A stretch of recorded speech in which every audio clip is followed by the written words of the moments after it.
بسم اللہ الرحمن الرحیم۔ کیا آپ اس شخص کے بارے میں جانتے ہیں جو آج سے ہزاروں سال پہلے پیدا ہوا ہو لیکن آج بھی ہمارے درمیان زندہ ہے؟ یہ شخص مختلف موقعوں پر ہمارے سامنے آتا ہے اور ہمیں راہ دکھاتا ہے۔ یہ ویڈیو دنیا کے سب سے پراسرار شخص کے متعلق ہے جن کے بارے میں ہر دور کے لوگ ہمیشہ تلاش میں رہے، جن کا نام خضر علیہ السلام ہے۔ حضرت خضر علیہ السلام کو ہمیشہ زندہ رہنے کی قوت کیسے ملی، اس کے متعلق مختلف واقعات ملتے ہیں۔ ابن عساکر نے تاریخ دمشق میں لکھا ہے کہ جب حضرت آدم علیہ السلام کی وفات کا وقت آیا تو آپ نے اپنے تمام لڑکوں کو جمع کر کے فرمایا، اے میرے بیٹو، بے شک اللہ تعالیٰ زمین والوں پر ایک بڑا عذاب عطا فرمانے والا ہے۔ تم میری وفات کے بعد میرے جسم کو غار میں رکھ دینا، یہاں تک کہ سکون پا جاؤں تو میرے جسم کو ملک شام میں دفن کر دینا۔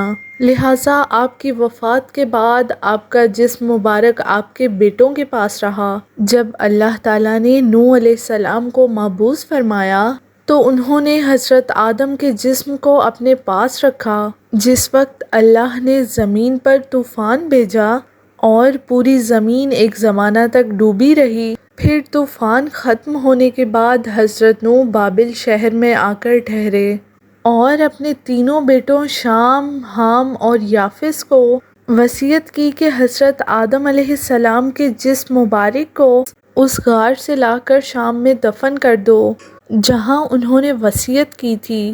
تو ان لڑکوں نے کہا، زمین وحشت ناک ہے، نہ کوئی زمین سے مانوس ہے اور نہ ہی وہاں کا راستہ جانتا ہے۔ حضرت نوح نے کہا، حضرت آدم علیہ السلام نے اس شخص کے لیے جو ان کے جسم کو دفن کرے گا قیامت تک کے لیے زندہ رہنے کی دعا کی ہے۔ پھر آپ کا جسم مبارک اسی طرح رہا یہاں تک کہ حضرت آدم علیہ السلام کے ایک صلبی اولاد جن کا نام خضر تھا، انہوں نے آدم علیہ السلام کے جسم مبارک کو دفن کیا۔ اللہ نے حضرت آدم علیہ السلام کی دعا قبول فرمائی تو حضرت خضر علیہ السلام جب تک اللہ چاہے گا زندہ رہیں گے۔ حضرت خضر علیہ السلام کی کنیت ابو العباس اور نام بلیہ تھا، ان کے والد کا نام ملکان تھا۔ حضرت خضر علیہ السلام کی یہ خصوصیت تھی کہ آپ جس جگہ بھی بیٹھتے تھے وہاں آپ کی برکت سے ہری ہری گھاس اگ جایا کرتی تھی، اس لیے لوگ آپ کو خضر کہتے تھے جس کے معنی سبز چیز ہوتی ہے۔ ایک روایت کے مطابق آپ حضرت ذوالقرنین کے خالہ زاد بھائی تھے۔ حضرت ذوالقرنین اللہ کے ایک نیک بادشاہ تھے جنہیں اللہ نے زمین کے ایک بڑے حصے پر حکومت عطا فرمائی تھی۔ حضرت خضر حضرت ذوالقرنین کے وزیر تھے۔ کتابوں میں حضرت خضر علیہ السلام کی لمبی عمر اور موت نہ آنے کی وجہ یہ بھی لکھی گئی ہے کہ آپ نے آب حیات نامی ایک چشمے کا پانی پیا تھا۔ آب حیات کے بارے میں یہ بیان کیا جاتا ہے کہ جو اسے پیے گا یا اسے غسل کرے گا اسے کبھی بھی موت نہ آئے گی۔ توریت کے باب یوحنا میں آب حیات کا ذکر یوں ملتا ہے، پھر اس نے مجھے بلور کی طرح چمکتا ہوا آب حیات کا ایک دریا دکھایا جو خدا کے تخت سے نکل کر اس شہر کے درمیان میں بہتا تھا اور دریا کے پار زندگی کا درخت تھا۔ آب حیات کا ذکر قدیم داستانوں اور کتابوں میں بھی ملتا ہے۔ ان داستانوں میں 3 شخص کا ذکر کیا گیا ہے جو آب حیات تک پہنچ گئے تھے۔ ان میں ایک حضرت الیاس علیہ السلام، دوسرے حضرت ذوالقرنین اور تیسرے حضرت خضر علیہ السلام ہیں، جن میں حضرت خضر اور حضرت الیاس علیہ السلام کو ہی وہ پانی نصیب ہوا۔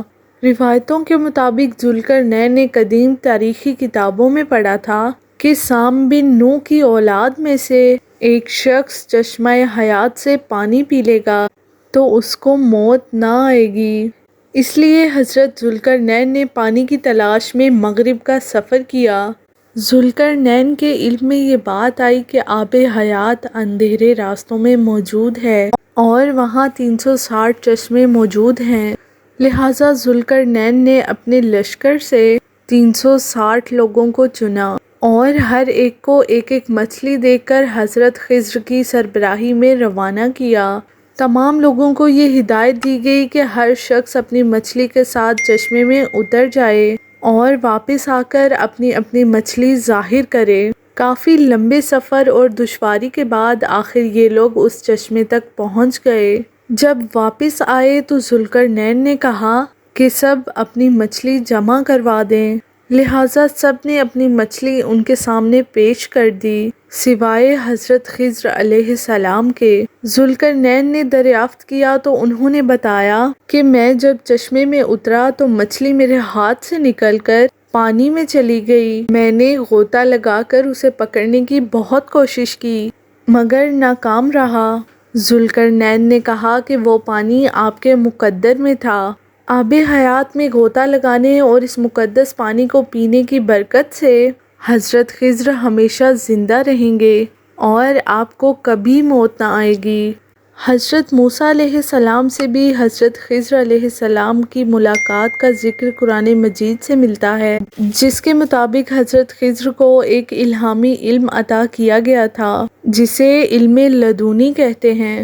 اس علم کو سیکھنے کے لیے حضرت موسیٰ حضرت خضر کی خدمت میں حاضر ہوتے ہیں اور ان سے درخواست کرتے ہیں کہ اللہ نے انہیں جو علم دیا ہے وہ انہیں بھی سکھا دیں، لیکن حضرت موسیٰ کی جلد بازی اور صبر نہ کرنے کی وجہ سے حضرت خضر مکمل طور پر حضرت موسیٰ کو وہ علم نہیں سکھا پاتے۔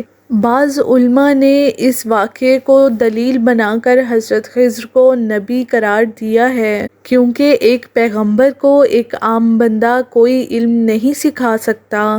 حضرت خضر علیہ السلام کو جو علم لدنی عطا کیا گیا تھا، اس کے ذریعے آپ مشکل میں پھنسے لوگوں کی مدد فرماتے اور گمراہوں کی رہنمائی کرتے۔ لوگوں میں یہ بھی مشہور ہے کہ آپ راستہ بھٹک جانے والے لوگوں کو راستہ دکھاتے۔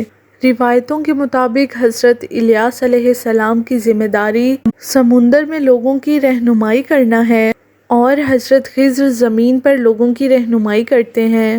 بعض روایتوں کے مطابق حضرت خضر نے حضور صلی اللہ علیہ وآلہ وسلم کے ہاتھوں پر بھی بیعت کی ہے۔ صحیح مسلم کی ایک حدیث کے مطابق جب دجال مدینہ کے قریب ایک جگہ تک پہنچے گا تو مدینہ سے ایک شخص اس کے مقابلے کے لیے نکلے گا جو اس وقت کا سب سے بہترین شخص ہوگا۔ یہ شخص حضرت خضر علیہ السلام ہوں گے۔ حضرت خضر اور حضرت الیاس دونوں زندہ ہیں اور دونوں حج کے موقع پر ملتے ہیں۔ اللہ تعالی ہم سب کو سیدھی راہ پر چلنے کی توفیق عطا فرمائے، آمین۔ اسی طرح کی اسلامک اور انفارمیٹیو ویڈیوز دیکھنے کے لیے میرے چینل کو سبسکرائب کریں۔ شکریہ۔